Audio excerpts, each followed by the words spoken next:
البته که امروز میخواهم با شما عزیزان داشته باشم پیرامون یک مسئله است، یک سوال است. سوال از طریق تلفنی از بنده بارها هم خواهش شدگی است، از طریق نامه هم ارسال شدگی بود درباره توسل، یعنی وسیله جستنی در دعا، وسیله کردن در دعا. از نظر شریعت همین حکمش چیست؟ چه نوع وسیله جایز است، چه نوع وسیله جایز نیست؟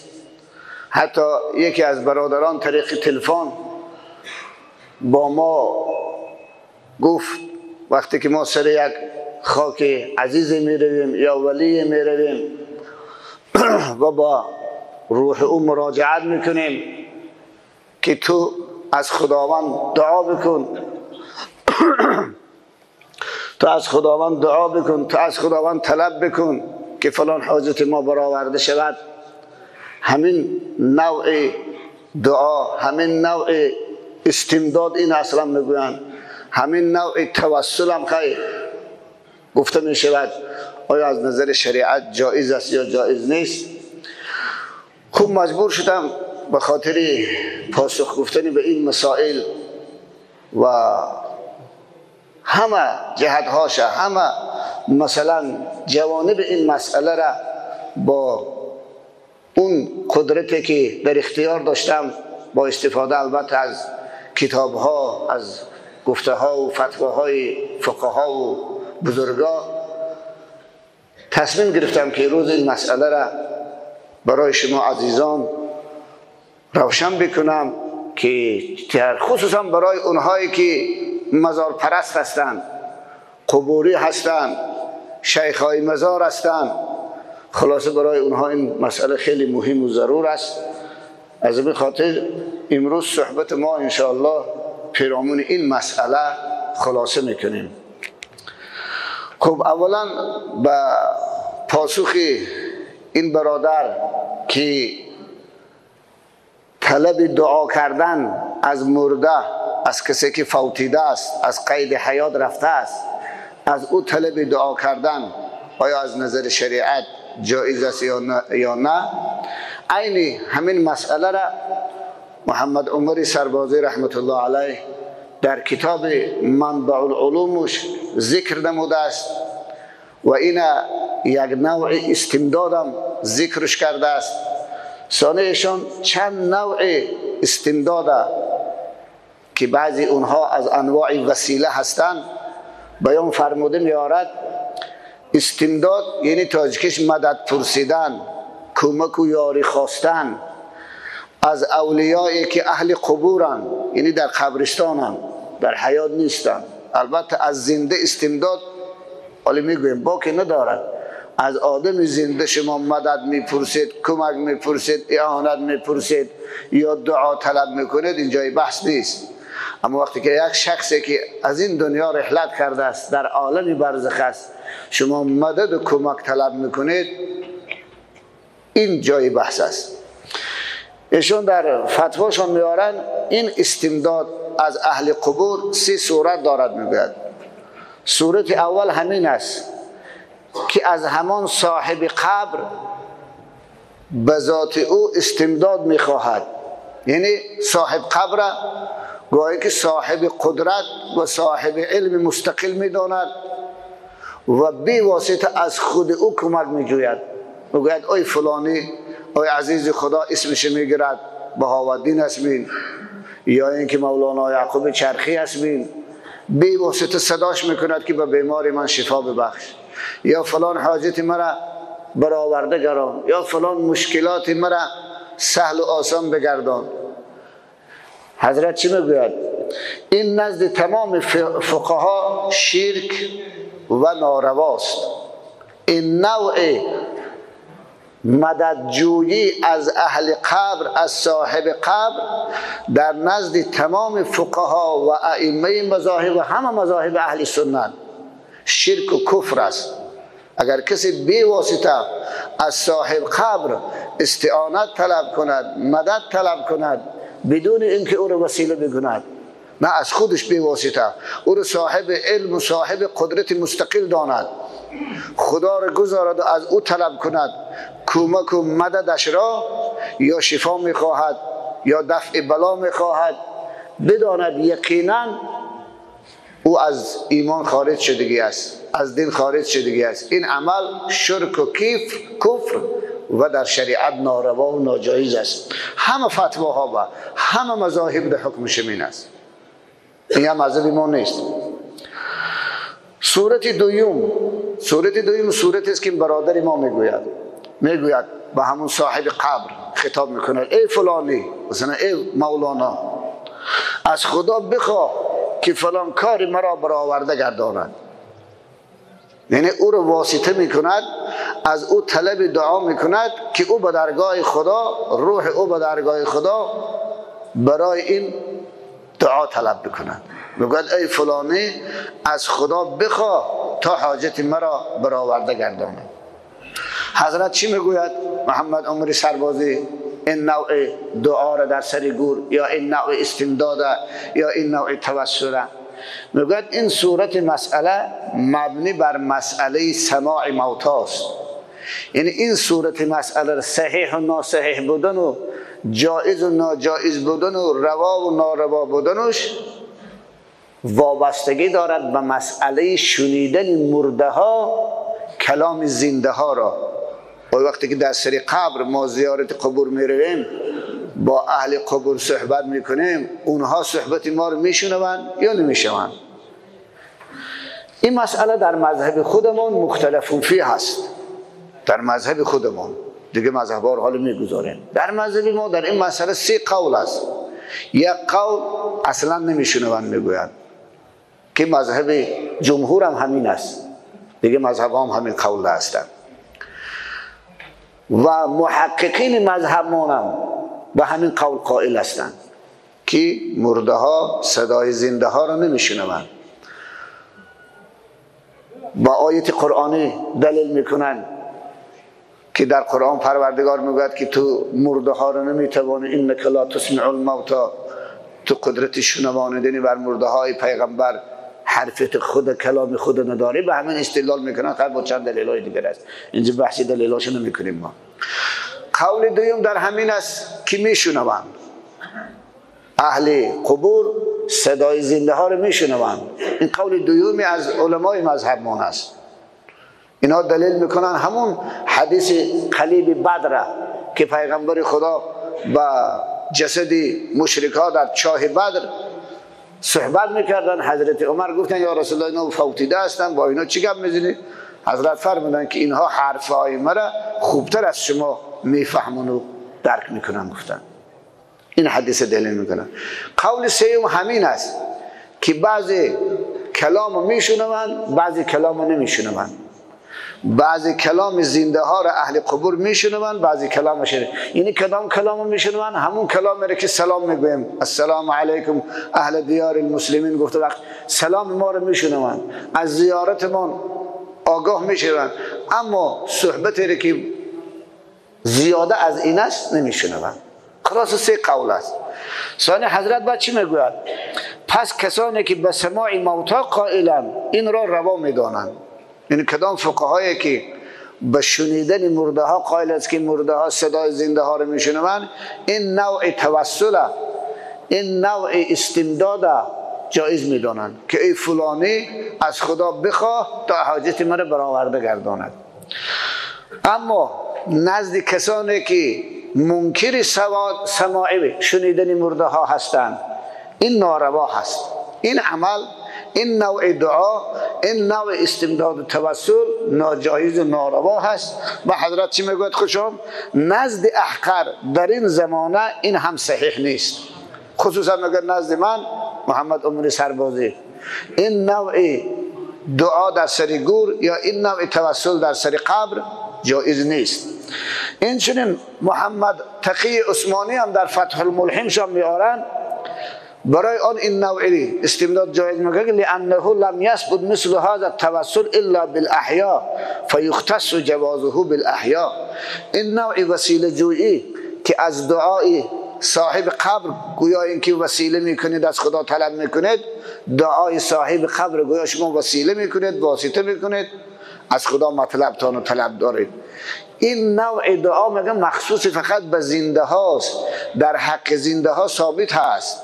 مثلا شما یک شیخ، یک ولی، یک عالم صالح و عامل نزدش میروید، یک عالم ربانی را میگوید ای فلانه در حق من دعا کن، از خدا بخوا خدا مرا شفا بخشه، از خدا بخوا خدا مشکلی مرا آسان بکنه. این درست است.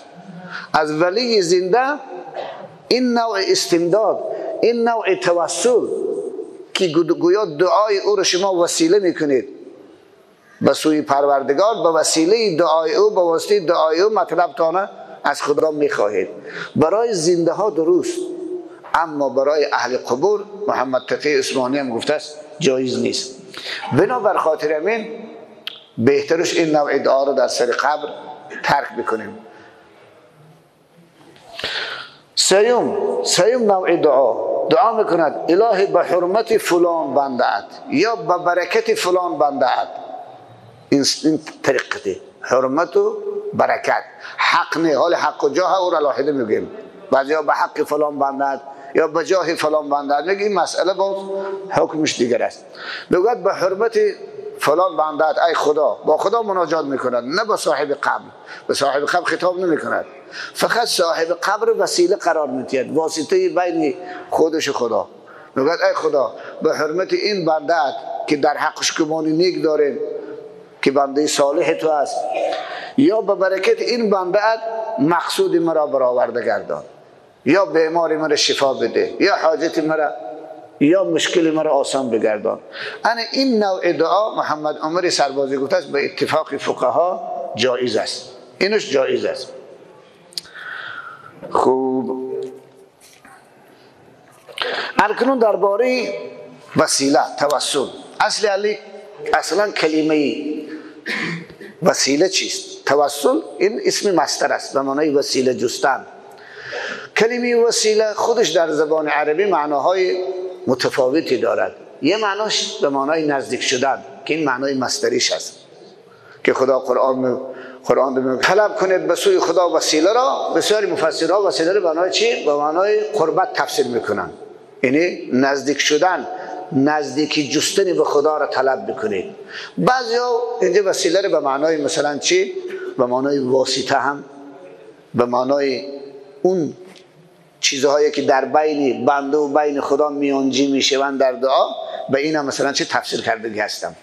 معنای دیگری وسیله این واسطه، میانجی بین مثلا شما و بین یک نفر دیگه. وقتی که شما مثلا من نزد یک حاکم میخواید یک حاجتتون برآورده کنید، چون خودتان به واسطه با حاکم معرفت ندارید، فرض میکنید یه نفر وسیله میکنید، یه نفر از نزدیکان حاکم وسیله یعنی واسطه میکنید، میانجی میکنید، حاجتتان از حاکم طلب میکنید.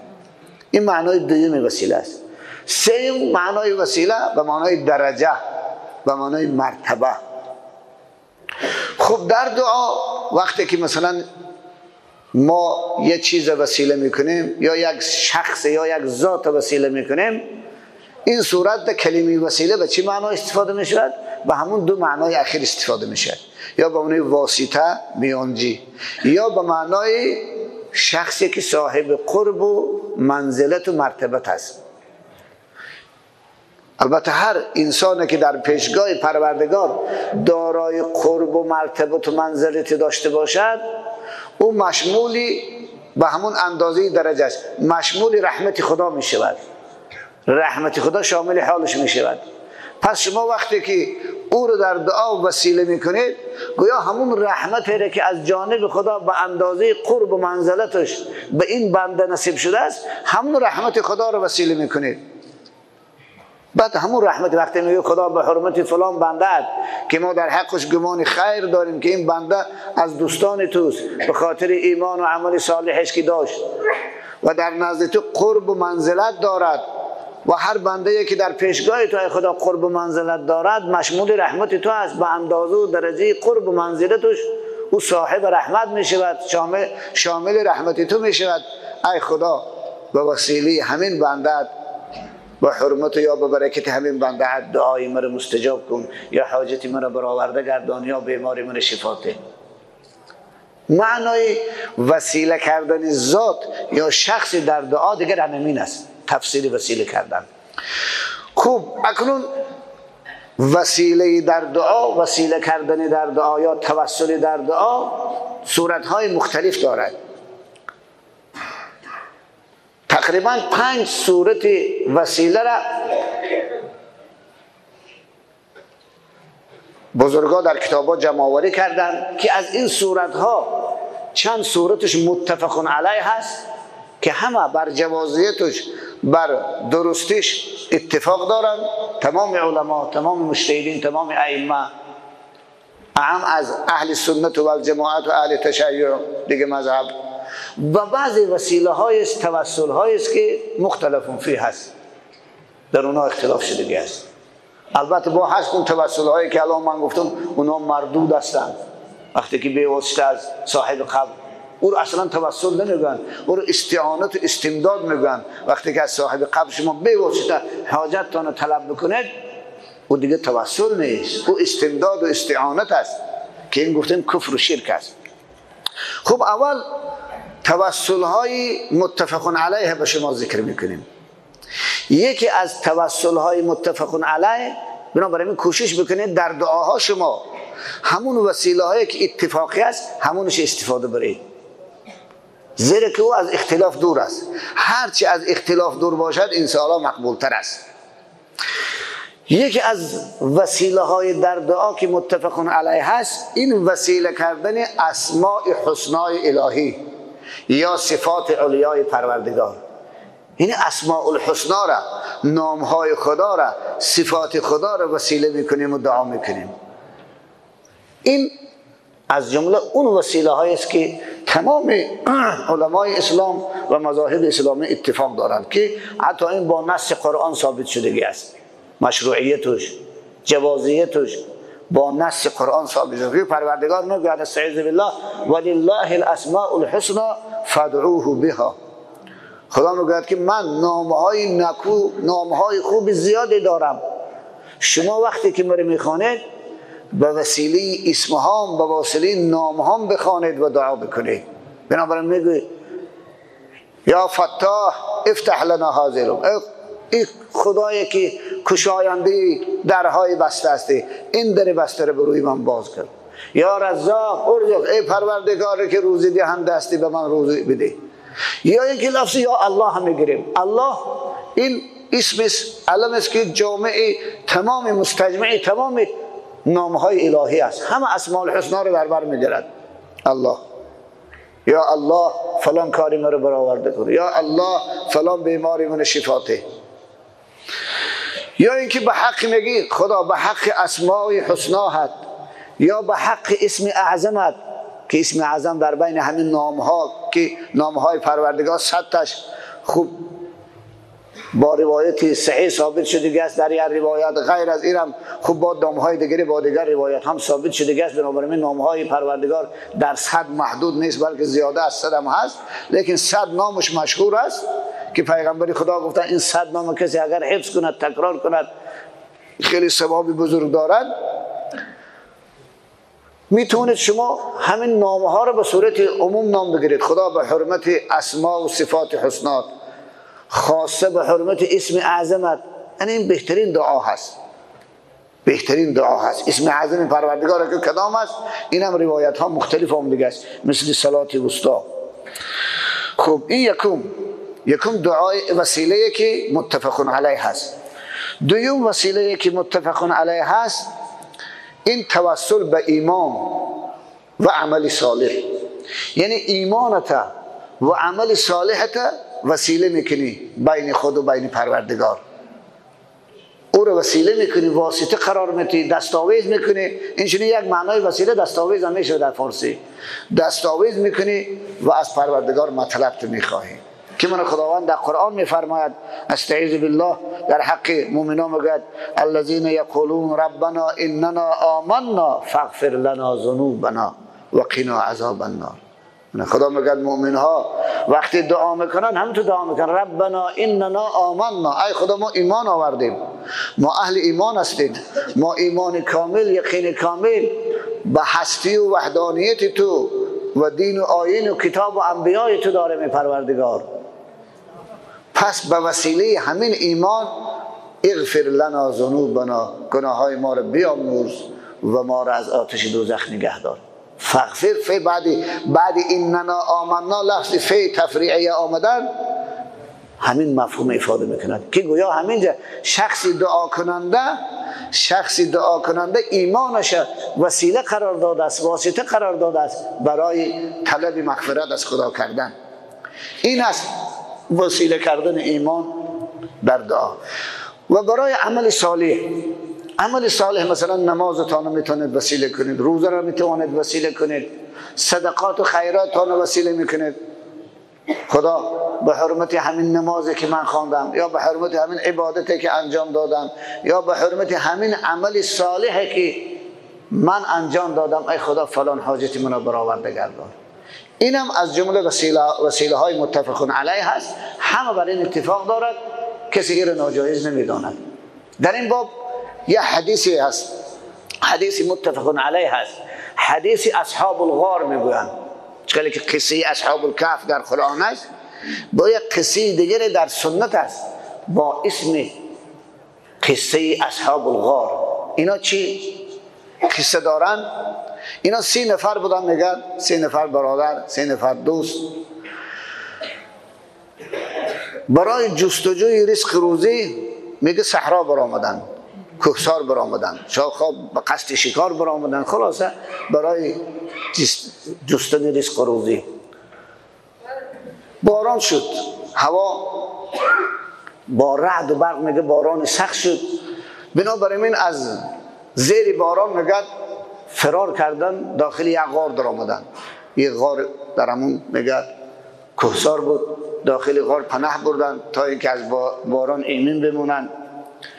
با قضای الهی شاید باران سیل بود، یه سنگ عظیم، یک تخت سنگ عظیم میگه از بالای کوه جر شد، غیل دو آمد، دهان غار را که اینها قرار داشتن محکم کرد. میگه فهم طبقت علیه، هم تو پوشید بگه که مثل دیوال کردگی وارد شد، حتی یه سوراخ دیگه باقی نمون که آسمان ببینن، بیرون ببینن. در ظلمات افتیدن بیچارا. خب اول تلاش کردن که با واسطه قوه، با واسطه زوری شاید سنگ کنار زنن و بیرون شدن، ولی هرچند زور زدن، هرچند قوه آزمایی کردن، اما قادر نشدن. خیلی تخت سنگ عظیم بود. بعد دیگه بیچاره عاجز موندن. وقتی که از قوه های ماده که عاجز موندن، به قوه های معنوی رو آوردن.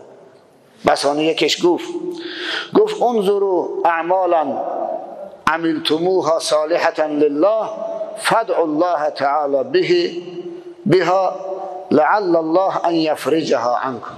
یکیش گفت هر کدامت گفت بهترین عمل صالحی که فقط و فقط به خاطر خدا خالص برای جلب خوشنودی و رضایت خدا انجام داده باشد، همون گفتن به خاطر بیارید، همون وسیله کرده دعا کنید. گفتن دعا بکنید، شاید خداوند گفتگم کشایش در این تنگنا برای ما نصیب روزی گرداند. دیگه چاره نیست. گفتن با اولیش دعا کرد، با اولی به پروردگار مناجات کرد، شاید بلند مناجات کرد، رفیقاش گوش کردن. این چه عملی خود چه وسیله کرد؟ گفت اللهم انه کان لی والدان شیخان کبیران و امرأتی و صبیة صغار.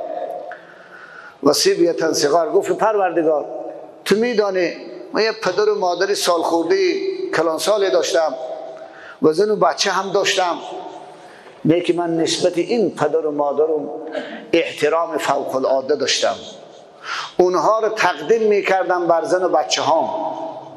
خداوند خودت با علم قدیمت میدانه، حالی من، تاریخ زندگی من برات معلوم است که من چوپان بودم، از طریق چوپانی و مالبانی زندگی اهل بیت و زن و بچه و پدر و مادر رو تامین میکردم. هر بگاهی که من از چراگاه می آمدم، وقتی که مالها رو می جوشیدم، اول شیر به پدر و مادر میدادم. اذا ارحت حلبت فبدأت بوالدی فسقیتهما قبل بنی. پروردگار تو میدونی من شیر اول می آوردم پدر و مادرم می نوشاندم، وقتی که اونها سیر می شدن بعد از اون بزن و بچه هم می دادم. یک وقت با قضای الهی، چون اون روز من چراگاه دورتر رفتم، شب دیر به خانه برگشتم. از چراگاه وقتی برگشتم که پدر و مادرم خواب بود. وقتی شیر جوشیدم و در ظرف گرفتم و ظرف در روی دست بالای سرشان آمدم، دیدن که خواب ناز، هر دو در خواب نازن. نخواستم از خواب بیدارشان بکنم، چون احترام فوق العاده که داشت، بنابراین نخواستم میگه از خواب بیدار کنم. این چنین نخواستم که قبل از پدر و مادر بزن و بچه هم شیر بدهم. هرچند میگه کودکا داد و فریاد میزدن، اما من میگفتم نه بچه هم شما آرام باشید، شما صبر کنید، اول بابا و بیبیتون از خواب بیدار بشین اینها شیر بنوشند، بعد از آن نوبت شما. من عادتم میگه همین بود، بنابراین نخواستم ترک عادت بکنم. خلاصه اون دست ظرف شیر در دست من روی سر پدر و مادر تا صبح میگه من انتظاری کشیدم، مانند حضرت بایزید که بایزید میگه یک شب مادرش بیمار بود، حضرت مولوی جنونی بسیار شیرین نظمش میارد، آب گفت میگه خستم آب آوردم، وقتی بالای سرش آمدم که دوباره با خوابش برده است، در دست میگم کاسه آب تا صبح میگه منم ننشستم و راستا ایستادم و بالای سری آن نائیم به دستم کوزه پر آب قائم. حضرت حکایه میکنه، خودش حکایه داره بایزید، زی وهمی که مبادا آب گوید مرا بردادنی آبش بجوید، چنان کردم در آن شب انتظارش دو دستم میده شد دل بیقرارش. حتی دستام میگه شل شد، از این دست به این دست، از این دست به این دست، میگه ظرف آب میگرفتم. با وقتی فجر شد از خواب بیدار، وقتی صبح میگه مادری منم از خواب بیدار شد که بودی تشنه لب آن آب تیار، بنوشید آب را و گفت بنوشید آب و گفت ای نیک فرزند نیاسودی دمی تو ای جگربند. ثانیه آب نوشید و بچن گفت این شب تا صبح تو خواب نکردی، شبی تار و دراز و کوزه بر دست، چرا ننشستی ای شیدای سرمست. و میگه چی گفتم؟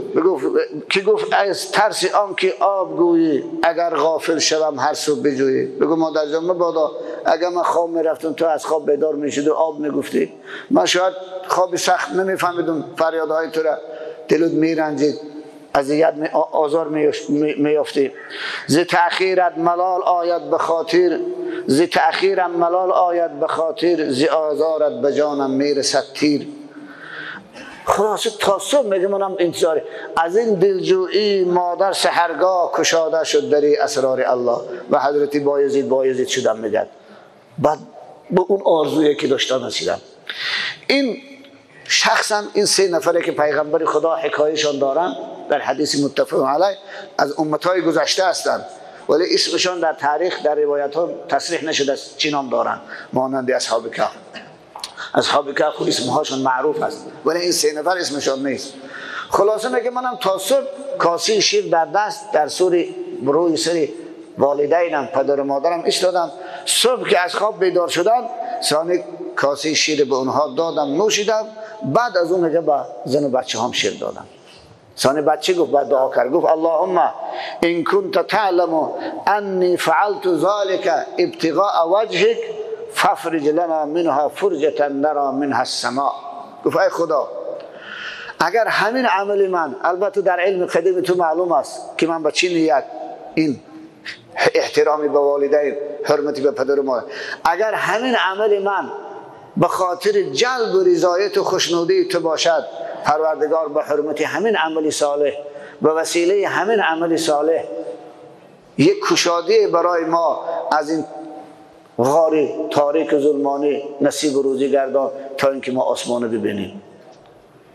وقتی که همین دعا را کرد با قضای الهی، او تخت سنگ میگه یک تکان خوردو یه مقدار میگه کشاده شد که روشنایی داخل غار در آمد، فضا را آسمان میدیدگی شدن. ثانی گفتن نفر دوم تا نگام عمل صالح داشته باشید دعا کن. ببین دعای اولی کارگر شد، یه مقدار کشاده شد، شاید با دعا دومی بعد دعا کرد. دومی چی عمل چه وسیله کرد؟ این قصه کرد، گفت ای خدا تو میدانی که من یه دختر عمویی داشتم که بسیار دوستش می داشتم، بسیار خواستگاری وصال او بودم، عاشق وصالش بودم که به وصالش برسم، اما او مرا نمیخواست. بر روایت های ثانی میگن شوهر داشته است، بعضی روایت ها میگن شوهر نداشت. خوب خلاصه روز محتاج شد دختری عمکم، دیگه چاره کنار مستر و بیچاره شد، برای رفع نیازش به من مراجعت کرد. از من چی کرد؟ از من طلب کرد که یه مقدار پول به من قرض بده تا ای که من حاجت خودو برارم. من میگه برای برآوردن حاجت او شرط گذاشتم، به شرط من حاجت تو رو برآورده میکنم که کامی دلی من برآورده گردانی، مرا به مرادم برسانی، مرا به وصال خودت برسانی. خب بالاخره میگه با علاج راضی شد. وقتی که میگه با او در یک جای تنها که غیر من و او دیگه کسی نبود تنها شدیم، یک بار دیدم میگه دختری عمکم بدنش میلرزد. گفتم که چرا؟ لرزه فرا گرفت. گفت یا عبدالله اتق الله انی اخاف الله. گفت بنده خدا، گفت تو هم خدا ترس، من خدا میترسم، آخه در محضر پروردگار هستیم. چگونه تو به این کار اقدام کرده استادی؟ به یک کاری که غضب خدا در این کار است. وقتی میگه این حرف من از او شنیدم، ترسی تو ای پروردگار در دلم پیدا شد. از این کار زشت، از این کار شنیع خدا من دست کشیدم، حاجتشم برآورده گردانیدم. خلاصه اما این کار زشت مرتکب نشدم. ای پروردگار اگر تو با علم قدیمت میدانسته باشد که همین عمل من خالص به خاطر رضای تو و از ترس قهر و غضب تو انجام گرفته باشد، پس ففرج لنا منها فرجة نرى منها السماء. این مقدار کشاده برای ما از این غار تنگ نصیب گردان تا اینکه ما از این تنگنا بیرون شویم، از این غار تنگ بیرون شویم. با قضای الهی میگه با یه مقدار دیگه سنگ میگه تکان کرد، سوراخی میگه کشادتر شد، اما هنوز انسان بیرون نمیشد. نفر سیوم دعا کرد، اونم یه عمل صالحش دعا کرد که این عملها ببینید چقدر ارزش در پیشگاه خدا داشته است که به واسطه اینها حتی خداوند دعای شما را، به وسیله اینها دعای شما را مستجاب میکند، شما را از چنین حالتهای گرفتاری آزاد میسازد. ببینید این عملها رو بنابراین به خاطر گیرید. عمل اول چی بود؟ عمل صالح اول احترام پدر و مادر، خدمت والدین. عمل دوم چی بود است؟ عفت، تقوا، پرهیزگاری از زنا و فحشا، از معصیت. عمل سوم چیست؟ عمل سومی دعا کرد، گفت ای پروردگار تو خود با علم قدیمت میدانی، از حال من خبر دارستی که من مزرعه داشتم، دیقان بودم، در مزرعه‌ام مردکارها رو قرار میکردم، اونها رو کار میفرمیدم. یه وقتی میگه چند مزدکاری داشتم که مزدکارشان یک فرق شالی بود، عروض در حدیث مسلم است، عروض برنج میگن این شالی، فرقش 3 ساعت، یعنی 3 ساعت به مزد 3 ساعت شالی کارگر قرار کرده بود. شاید مزد یک روزه بود، این 3 ساعتش تقریبا 11 کیلو 12 کیلوی ما میشود برای یک روز کار. خوب وقتی که بگاهی مردکارها میگه کار بود کردن، من هر کدام را مزد کارشان از شالی که دادم 12 کیلو یا 11 کیلو 3 ساعت. یکی از مردکارها اعتراض کرد. به خاطر چی؟ به خاطر که در میانشان یک نفر مردکار نصف روز آمد، از اینها کمتر کار کرد، نصف روز آمد، اما وقتی که در وقت حق دادن منم میگه برابر اونها به او حق دادم. این نفر بخیل، این کارگری بخیل بود، بنابراین اعتراض کرد. گفت چرا؟ گفت این مردکار گفت برابر ما حق میدی، حالا که نصف ما کار کرده و از نصف روز آمد، ما از صبح سحر آمده بودیم کار کردیم، چرا او رو با ما برابر حق میدی؟ من میگه گفتمش که بنده خدا من در حقی که با تو شرط بسته بودم، در مزدی که با تو عقد بسته بودم، بر تو جبر نکردم، نقصان نرسانیدم، همین 3 ساعت بود حق خود من 3 ساعت شما بدادم، اما این به من اگر زیاد دادم مال خودم است، من بر مال خودم چخیل خواهم حکومت میکنم، چخیل خواهم حکم میبرارم. بنابراین شما حق اعتراض کردن ندارید. اگر من در حق تو ظلم میکردم آره درست بود اعتراض میکردی. وقتی که این حرف ما میگم من دماغ سوخت میگم، دماغ سوخت قهر کرد، حقش نگرفت، همون 3 ساعی شالش نگرفت، پرت افت برفت میگه. چون حق او امانت در دست من بود، من گفتم مبادا این امانت است. به هر حال وای کار کرده بود، مزد کارش بود، مزد کار، مزدش خوردن این حرام است. من میگم برای حق او تلف نشود همون 3 ساعت جب او رو میگه کشت کردم این سال آینده شالی کاریدم، حاصل شالی رو گرفتم، از پول او میگه گاو خریدم، چند عدد گاو خریدم. میگه گاو ها میگه با مرور سال، با گذشت سال ها میگه زاید شد، حتی 1 پاده گاو شد. حتی از قیمت گاو با میگه غلام ها هم خریدم، چند غلام چوپان خریدم تا که همون پاده رو بانی بکنن. خلاصه 1 پاده میگه گاو شد، 1 گله گاو شد با چوپان هاش. یه وقتی بود که پیدا شد، بعد از 10 سال اسمی، بعد از 15 سال اسمی آمد و حقش طلب کرد. گفت که اتق الله فلان خدا ترس، گفت در حق من لا تظلمنی حقی، در حق من ظلم نکن. گفت من حق من گرفته بودم، 3 ساعی مثلا شالی در گردن تو هست، 10 کیلو یا 11 کیلو حق من بستی. منم گفتم بنده خدا حق اون طرف استاد، بیا من تو رو نزد یک صحرا ببرن. ثانی آوردم نزد همون صحرایی که چراگاهی که مالاش چرا میکرد. من گفتم همین گله گاوها، همین پاده گاو، همش با غلام هایی که چوپانم، همش از آن خود در گرفته بر. اما باورش نامد. گفت بنده خدا، گفت خواهش میکنم مرا به مسخره نگیر، استهزا نکن. گفتم والله منم استهزا ندارم، مسخره ندارم، حقت است. بس اونی فهموندم که من همون حق تو رو که نگرفته پرت افته رفته، من برای خاطری که این امانت است و خیانت نشود، تلف نشود، او رو پرورش کردم، او رو محافظت و نگهبانی کردم. این روز من همین قدر مال شده است. حق حلالت از خدا گیر بر. ثانی بعد دعا کرد، خدا گفت اگر همین عمل صالح من به خاطر رازگی تو انجام شده باشد، خدا گفت ما را از این تنگنا برار، فافرج لنا منها فرجة حتی نرا حتی نخرج منها. ای پروردگار برای ما کشایش از این غار تنگ نصیب گردن که از این غار برایم. پروردگار قدرتش خودی میگه سنگ یک بار برطرف شد، کشاد برآمدن از غار خلاص شدن.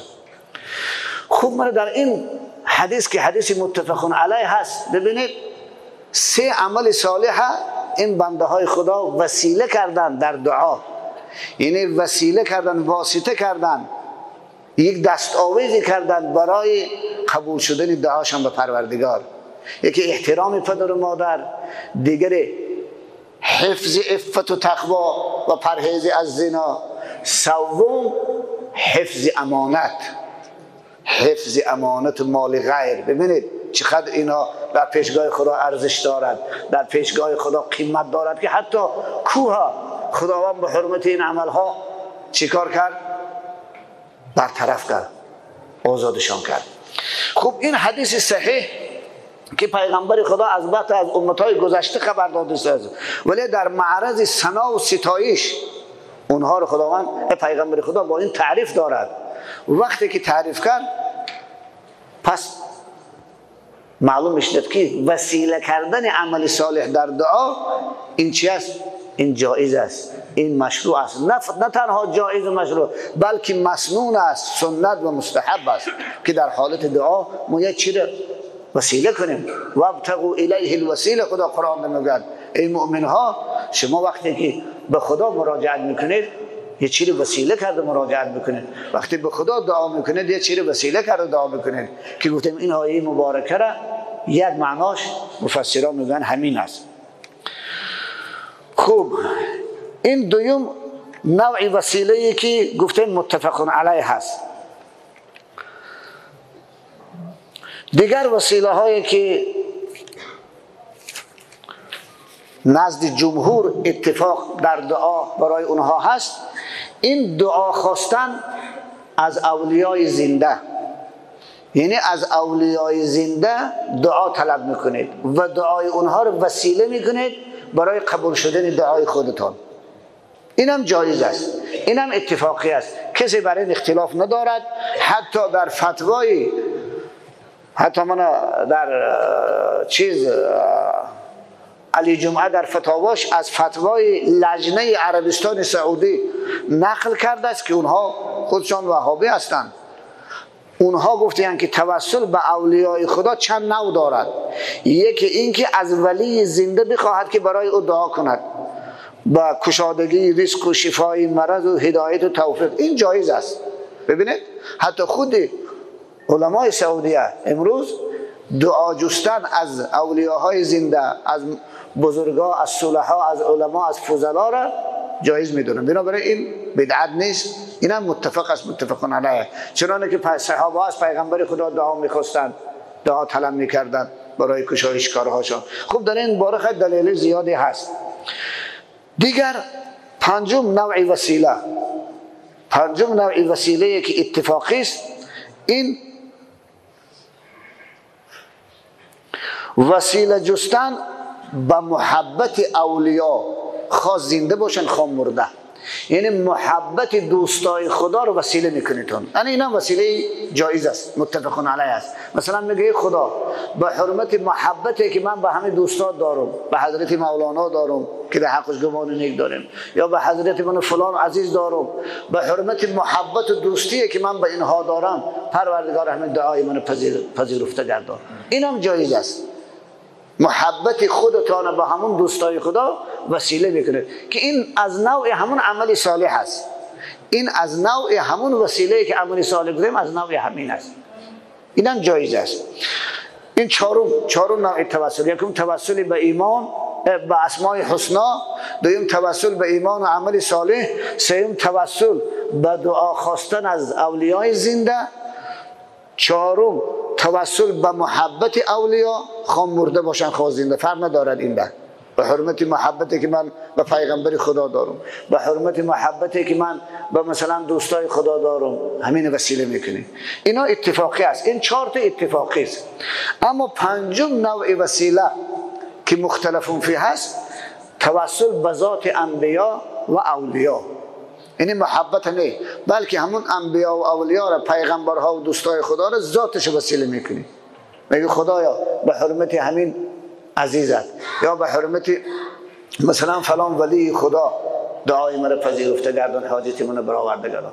محبت خودت نمیاری، اما اگر محبت تو وسیله کنی، مثلا پیغمبر خدا باشه، ایمان تو وسیله کنی، خدایا به حرمت ایمانی که من با پیغمبر دارم، این جایز است، این اتفاقی است. اما وقتی میگی خدایا به ذات همین دوستت، به ذات پیغمبرت، یا به حرمت پیغمبرت، یا به برکت فلان دوستت دعای مرا مستجاب کن، انا این مسئله ده اختلاف است بین علما. لیکن بدانید جمهور اهل سنت و الجماعت این نوع وسیله را جایز میدانند، به شرطی که حالی بعض قیدها و شرطها هست که اگر مراعات بشود در وقت دعا کردن، مگر ابن تیمیه خدا رحمتش کند با پیرواش که اونها وسیله ذات، وسیله به طریق ذاتی مثلا شریفه را، انبیا و اولیاء را جایز نمیدانند. اما کسانی که جایز میدانند دلیلشان چیست؟ اونایی که جایز میدانند دلیلشان یکم از قرآن است. از قرآن همون آیت است که در سوره بقره است. خداوند یهودی‌هایی که در مدینه یثرب زندگی میکردند قبل از بعثت پیغمبر خدا، بنی قریظه و بنی نذیر، با اوس و خزرجی که در مدینه عرب بودن که اینا مشرک بودن، همیشه بیناشون زد و خورد بود، جنگ ها بود، و همون وقت دعا میکردن که خدا این حکایه دارد: استعذ بالله و کانوا من قبل یستفتحون علی الذین کفروا. یهودی ها قبل از بعثت پیغمبر از خداوند فتح و نصرت طلب میکردن بر بالای مشرکای عرب اوس و خزرج، با وسیله کردن پیغمبر خدا، پیغمبر آخر الزمان که هنوز مبعوث نشده بود. حتی در تفسیر آلوسی و همه تفسیرها همین استفتاح معناش فتح و نصرت طلبیدن، چون این تفسیر کردیان که همه خیلی دعا میکردن یهودی ها: اللهم انا نسألك بحق نبیک الذی وعدتنا ان تنصرنا علی المشرکین. میگفت ای خدا یهودی ها میگفتن ای خدا به حق اون پیغمبری که پیغمبری آخر زمانت که به ما وعده دادی و یهودی ها گمان میکنن از بین ما میبرد، به حق همون پیغمبری آخر زمانت ما رو برای مشرکای عرب نصرت و پیروزی بده. خلاصه این اگر چند شرع یهودی هاست، شریعت اسلام نیست. شاید بعضی گوید که این استفتاحی که یهودی ها با وسیله پیغمبری خدا به ذات پیغمبری آخر زمان کردن، این شرع ما نیست، این شرع یهود است. محمد عمر سربازی گفته است که وقتی که خداوند شرع گذشته را در قرآن ذکر بکند و اگر رفت و ردش نکرد، پس این دلالت میکند بر چی؟ بر مشروع بودن همون در شریعت ما هم. بنابراین در اصول یکی از ادله احکام شرع من قبلناست، شریعت امتهای گذشته. شریعت امتهای گذشته هم در مسائلی که از قرآن و سنت و اجماع اگر دلیل نباشد، اگر رفت و همون مسئله در شرع ما قبلنا رد در شریعت ما آمده باشد، میشه همون هم استدلال کرد، از اون هم استدلال جست برای احکام شرعی. بنابر خاطر همین در این مسئله نگه ردم آمدگیش نیست محمد عمر سربازی. از این خاطر این آیت هم دلیل است برای وسیله کردن ذات پیغمبر در دعا. این چنین باز از حدیث که این حدیث هم صحیح است، حدیث است که ترمذی و حاکم و بسیاری محدث ها روایت میکنند تا جایی که البانی هم تصحیحش کردگی است. یک مرد نابینای حضور رسول اکرم آمد، چشم هر دو عاجز، گفت یا رسول الله، این حدیثی ضریر میگویند، ادعو الله ان یعافینی، دعا کن خداوند چشمای من بینا بگرداند، از این نابینایی مرا عافیت شفا بخشد که بسیار حالم تنگ شده است یا رسول الله. یا رسول الله، حضرت گفتند ان شئت دعوت و ان شئت صبرت فهو خیر الله. خواهی گفت دعا میکنم خدا چشمات روشن میکنه، نگه اگر خواهی صبر کنی، صبر گفتم برات بهتر است که پگه مکافاتش با این چشمهای پوشیده با جمال پروردگار این چشمها رو باز میکنی، روشن میشود. که گفت که یا رسول الله، گفت دعا کن، گفت میخوام چشمم روشن باشد، چشمم روشن شد. حضرت گفتن خوب برام باشم وضو بگیر، وضوی خوب کن. گفتن بیا مسجد درو، داخل مسجد 2 رکعت نماز خوان، بعد 2 رکعت نماز گفتن همین دعا رو کن. به حضرت تعلیم دعاش کردن، اللهم انی اسألک و اتوجه الیک بنبیک محمد النبی الرحمه، یا محمد انی توجهت بك الى رب فی حاجتی هذه لتقضى لی، اللهم فشفعه فی. معناش این ای خدا من از تو مسئلت دارم، فقط از ذات خودت ای خدا پروردگار مسئلت دارم، من فقط پیغمبرت محمد نبی رحمت وسیله میکنم به درگاه خودت، به سوی خودت، متوجه به سوی خودت میشم به وسیله کردن پیغمبرت. و ای محمد تو هم بدان من تو رو وسیله کردم به سوی پروردگار در دعای خود تا اینکه خداوند حاجت من برآورده گرداند. اللهم فشفعه فی، ای خدا همین شفاعت وسیله پیغمبر در حق من که مورو وسیله بین خودم و شما کردم در حق من قبول بگردان، شفاعت او رو در حق من قبول بگردان. همین دعا را کرد. میگه راوی روایت میکند، میگه طولی نگذشته بود، خود در داخل مسجد و چند ساعت مشغول این دعا شده، این راز و نیاز شد، چند مراتب این دعا را تکرار کرد. وقتی که از مسجد بیرون آمد میگه چشماش دیگه روشن بود، دیگه راه خودش میدید، احتیاجی به عصاکش نداشت. این حدیث ببینید، در این حدیث همین اعما پیغمبر خدا را ذاتش وسیله کرد استاد است در دعا با تعلیم خود رسول اکرم. بنابر خاطر همین دلیل میشه. خب اینا مثلا ابن تیمیه و اینها که رد میکنن میگن این در حیات پیغمبر خدا بود، بعد از وفات پیغمبر خدا این نوع وسیله به ذات رسول اکرم جایز نیست میگویند. اما باز حدیثی دیگر است که بعد از وفات پیغمبر خدا هم یکی از مثلا بنده های خدا در عصر حضرت عثمان، شاید صحابی بود، به طریق همین دعا او هم حاجت خودش برآورده گردانید. که این حدیثی است که این حدیث طبرانی و بیهقی روایت میکند، منذری و ابن حجر هیثمی این حدیث صحیح گفتیان. خوب با بعضی محدثا خیلی بعضی گپای دیگر نسبت او دارن. این حدیث قصه شمین است. یه مرد میگه حاجت به حضرت عثمان داشت رضی الله عنه، زمان خلافت ایشان بود. اما حاجتش برآورده نمیشد. حضرت عثمان میگه التفات به او و برآوردن حاجت او نداشت. یه وقت میگه حضرت عثمان ابن حنیف که یک صحابه پیغمبر خداست با او ملاقات شد و او به شکایت کرد، گفت من همین یه حاجتی دارم به حضرت عثمان امیرالمومنین، هرگز ایشان به من توجه نمیکنن، التفات نمیکنن که حاجت من پرسونو برآورده گردانم، من چیکار کنم؟ گفت شکایت کرد. و حضرت عثمان ابن حنیف از این حدیث اعما نابینا که خبر داد او رو تعلیم داد. گفت برای وضو گیر، خوب وضو کنه، بیا مسجد. گفتن 2 رکعت نماز خون. بعد 2 رکعت نماز خوندن همین دعایی که الان از زبان اون نابینا پیغمبر خدا تعلیمش داده بود نقل کردیم، همین دعا رو بکن. گفت ان شاء الله حاجتت برآورده میشه. با تعلیم عثمان ابن حنیف این مرد میگه خیر وضو کرد و آمد مسجد، نماز خواند، دعا کرد. بعد چند روز وقتی که حضرت عثمان ابن حنیف قتی ملاقات شد و حضرت عثمان ابن حنیف دعای خیر گفت جزاک الله خیرا.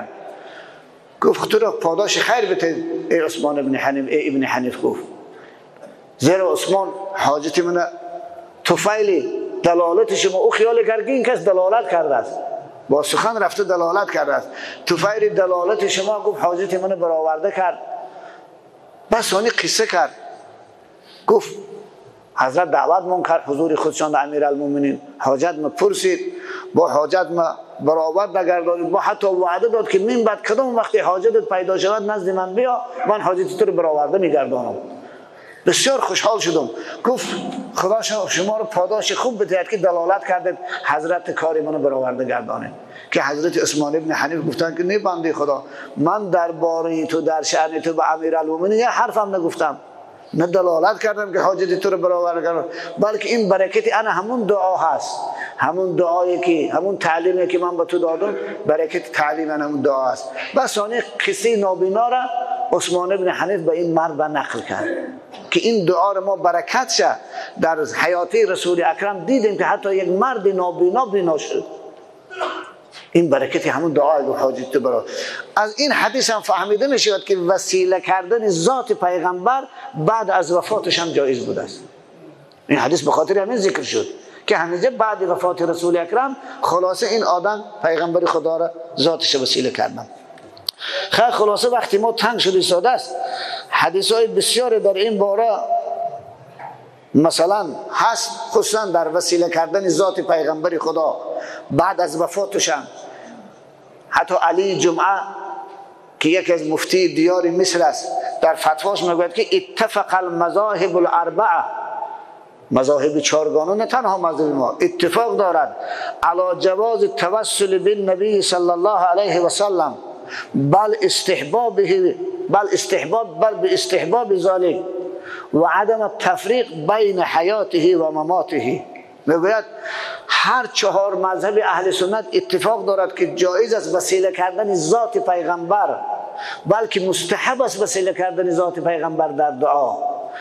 فرق ندارد که او در ضیاع حیاتش باشد، چنانه که ابن تیمیه و پیروای ابن تیمیه میگن در حیاتش جایز است. فرق ندارد در حیاتش باشد یا بعد از وفاتش باشد.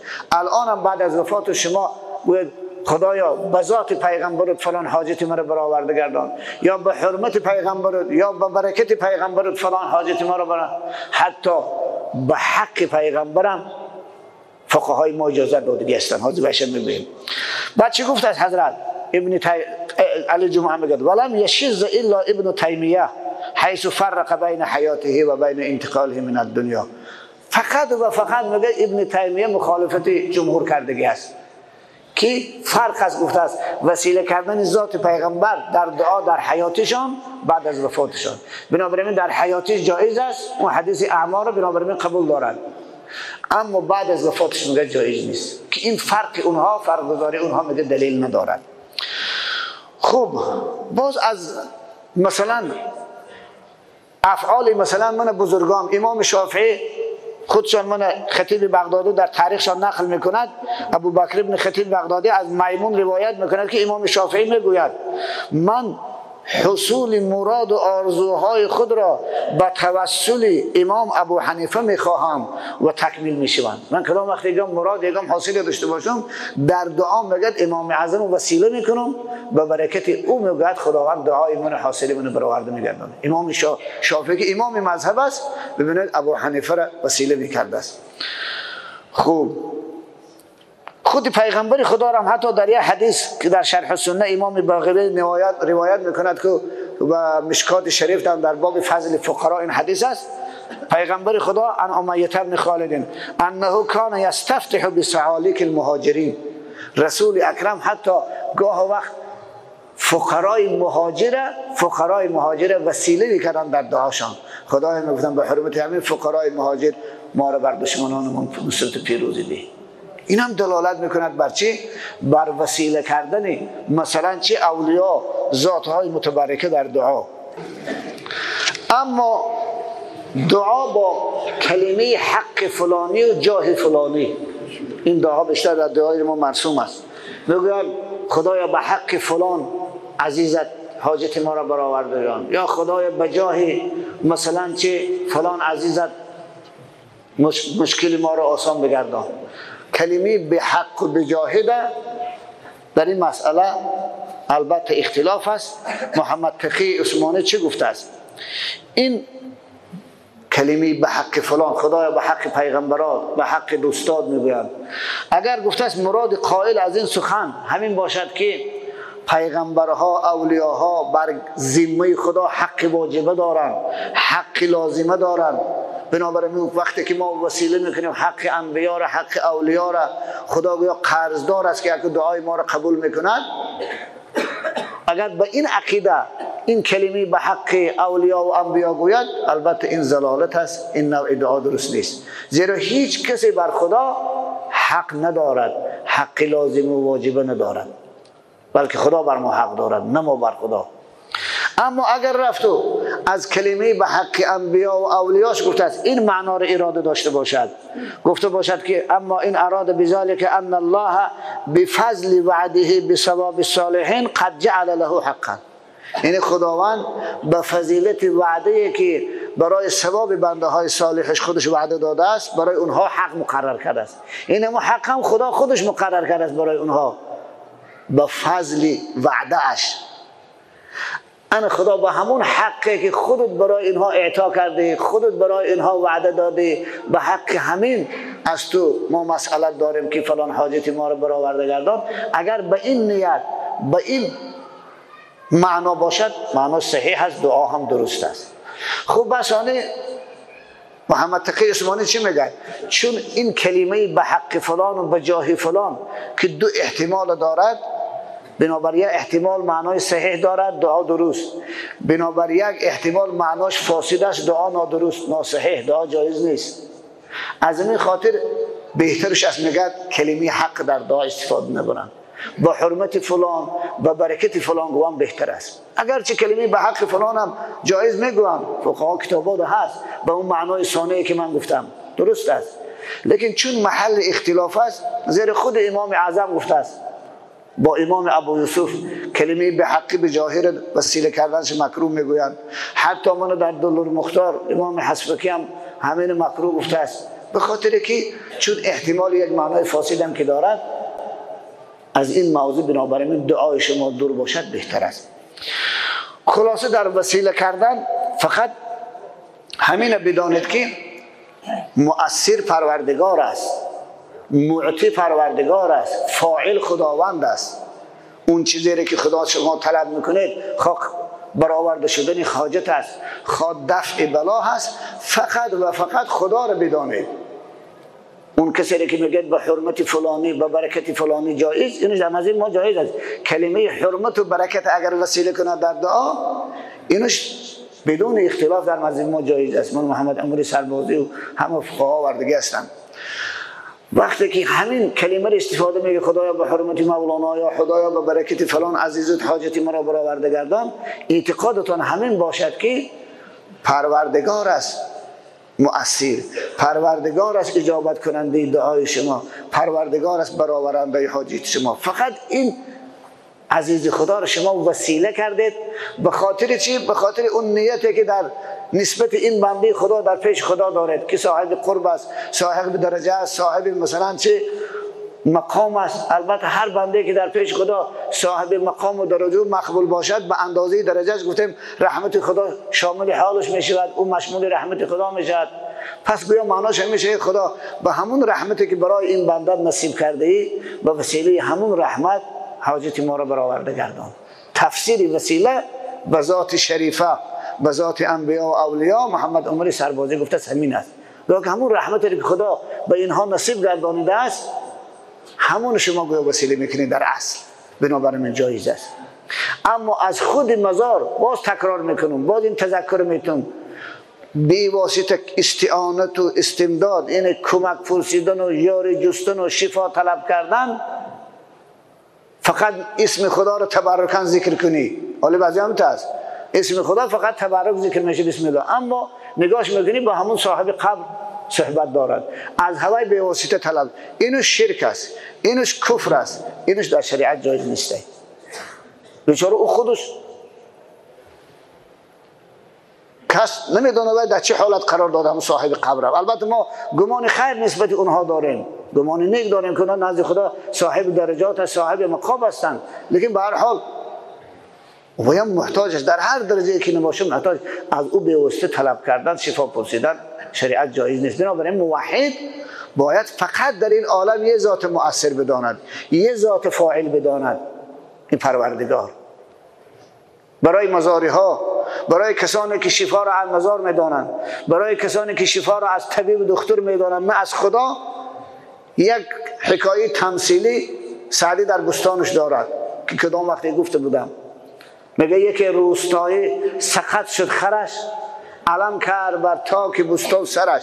یه دیهاتی میگه خرش هلاک شد، کله خره گیره میگه باید در باغش میگه در کشزارش زد تا اینکه دفعی زخم چشم کند. ولی بعضی هم میکنن که زخم چشم بگردانند. جهان دیده پیر برو برگذشت، چون این گفت خندان با ناطور دشت، که آن مپندار که این حمار کند دفع چشم زخم از کشتزار. بچه هم گفت گمان نکن، گفت که این خر، این کلی خر زخمی چشمی بده، این بلا و آفته از این کشتزاری تو دفع میکند. مپندار جان پدر این حمار، مپندار جان پدر که این حمار کند دفع چشمی بد از کشتزار، که او دفع چوب از سر و گوش خیش نمی کرد تا ناتوان مردریش. او بیچاره زنده بود، صاحبش از سرش تازیانه میزد، خیمچه که چوب میزد همون از کلی خودش دور کرده نمیتوانست، با زخم چوب بیچاره مرد. که او دفع چوب از سر و گوش خیش نمی کرد تا ناتوان مردریش. و حضرت چی میگد؟ چی داند طبیب از کسی درد بود، که بیچاره خواهد خود از درد مرد. بنابراین کسانی که طبیب ها را مسیحا میدانند، شفا بخش و درد برنده میدانند، نه وسیله نه واسطه، باید ما طبیب ها مانند انمون اولیاء ها است که شما در دعا وسیله میکنید. فقط اینا وسیله های زنده هستند، اینا یه وسیله شفای ما هستند، نه شفا بخش. شفا از جانب خداست. اگر خدا قضاش به موت ما، به مرگ ما رفته باشد، او طبیب کور میشه، درد ما رو نمیشناسد. دردم شناسد، دارویی که رای میکنم دارو خودش رگم میزند، به درد ما فایده نمیبخشد. فهمیدی؟ اگر که قضای الهی رفته باشد. بنابراین این طبیب ها برای شفای ما وسیله، همچنین مزارها هم وسیله هستند. اونا خودشون مؤثر نیستند به واسطه که حاجت ما رو برآورده گردانند.